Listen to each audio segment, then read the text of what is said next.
I'm making some kind of green bean casserole situation. I don't have a recipe, I'm just making it up as I go. So I thought it'd be fun to actually show you the process of what it looks like when I'm just throwing things inside the pot and seeing what comes from it. So we're starting with some margarine, or this is actually like a vegan butter. This is Earth Balance because this is gonna be served at a meat meal. And since I keep kosher, I don't mix meat and dairy. You can certainly use butter for this recipe, but I'm gonna use some of this. The way it works, I'm gonna make a roux, but I'm starting with, I'm gonna say 4 tablespoons of the Earth Balance. I am turning on the stove to around medium heat. Then I'm gonna put in the margarine slash butter and then let that melt. You can use oil for this also, but you know what? Butter tastes so good, and margarine, even though it's not like so great for you, it has a really good flavor, and that's what I want in this dish. I have some cut up leeks here, and once this margarine melts and starts to bubble, I'm gonna add the leeks and I'm gonna cook them down for a little bit.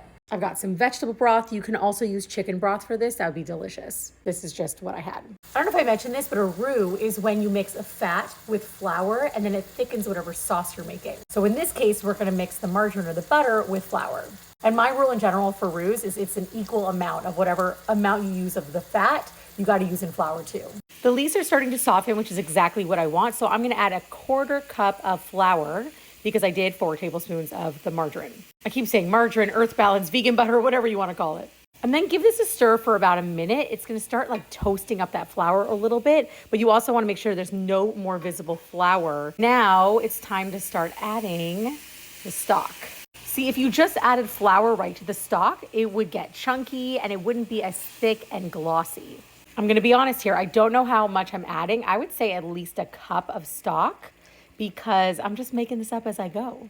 Now at this point, you definitely want to season that sauce. We've got a lot of pepper. I added some salt already and I wasn't recording, but I added some salt. I'm also gonna add some onion soup mix because I just think that would taste really, really good in this. Look how thick and glorious this sauce is looking. Oh my gosh. I actually think I'm gonna add more stock because I want it to be like a really thick sauce, but I want a lot of it.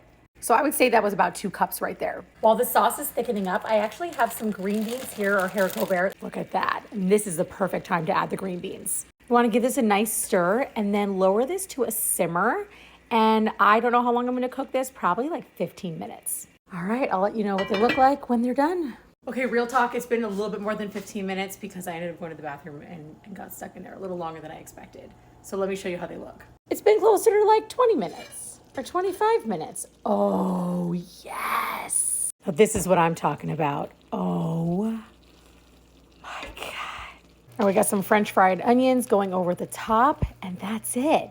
Completely dairy-free green bean casserole. And I need to taste it, to make sure that it's not poison, Oh my God, that is so good.